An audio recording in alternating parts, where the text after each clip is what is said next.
ગામે અંગત અદાવતમાં હુમલો કરવામાં આવ્યો છે। સામાન્ય બોલાચાલી થઈ અને આખો જે મામલો હતો તે ઉગ્ર બન્યો। લાકડી, ધોકા અને તીક્ષ્ણ હથિયાર વડે હુમલો કરાયો છે। 3 લોકો ઇજાગ્રસ્ત થતા સારવાર માટે લઈ જવામાં આવ્યા। પોલીસે ગામમાં બંદોબસ્ત ગોઠવ્યો છે। તો અંગત અદાવતમાં હુમલાની ઘટના સામે આવી છે સુરેન્દ્રનગરથી, જ્યાં અલગ અલગ હથિયારો વડે હુમલો કરવામાં આવ્યો। 3 લોકો ઇજાગ્રસ્ત થયા છે અને તેને લઈને સારવાર માટે તેમને લઈ જવામાં આવ્યા છે। પોલીસે ગામમાં બંદોબસ્ત પણ ગોઠવ્યો છે અને વધુ કાર્યવાહી પણ હવે શરૂ કરવામાં આવી છે।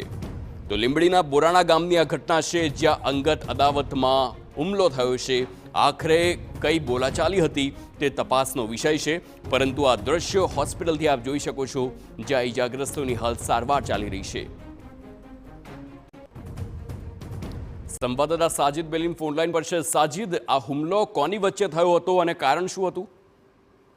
જી, જો વાત કરવામાં આવે તો જે બોરાણા ગામ છે તે લીંબડી તાલુકાનું આ બોરાણા ગામે અમુક લોકો ભેગા થયા હતા અને આ જ્યારે ધૂળેટીનો પર્વ હતો ત્યારે કેટલાક લોકો ભેગા થયા હતા ત્યારે સામાન્ય બોલાચાલી થઈ હતી અને આ સામાન્ય બોલાચાલીમાં આ ઉગ્ર સ્વરૂપ ધારણ કર્યું હતું અને બંને સમાજના જે લોકો છે, એક જ સમાજના લોકો છે તે સામે સામે આવી ગયા હતા અને તીક્ષ્ણ હથિયારથી હુમલો થયો હતો અને આ હુમલાની અંદર 3 લોકોને ગંભીર ઈજાઓ પહોંચી હતી અને આ ઈજાગ્રસ્તોને તાત્કાલિક 108ની મદદથી લીંબડી દવાખાનામાં સારવાર માટે ખસેડવામાં આવ્યા હતા। અને વાત કરવામાં આવે તો હાલ જે બોરાણા ગામ છે તે બોરાણા ગામની અંદર પોલીસ બંદોબસ્ત ગોઠવી દેવામાં આવ્યો છે અને ઈજાગ્રસ્તોની પૂછપરછ ચાલી રહી છે કે આ હુમલાખોરો કોણ હતા અને શા માટે થયું, પણ પ્રાથમિક દ્રષ્ટિએ આ હુમલો છે તે અંગત અદાવતમાં થયો હોય તેવું પોલીસ માની રહી છે, પરંતુ હવે આ ઉચ્ચ અધિકારીઓ છે તેઓ પણ બોરાણા પહોંચ્યા છે અને આની તપાસ હાથ ધરી રહ્યા છે। આ તહેવાર છે તો તહેવારને લઈને કોઈ મોટું ઉગ્ર સ્વરૂપ ન ધારણ કરે તે માટે ચુસ્ત પોલીસ બંદોબસ્ત ગોઠવી દેવામાં આવ્યો છે। જી, આભાર સાજિદ સમગ્ર માહિતી બદલ।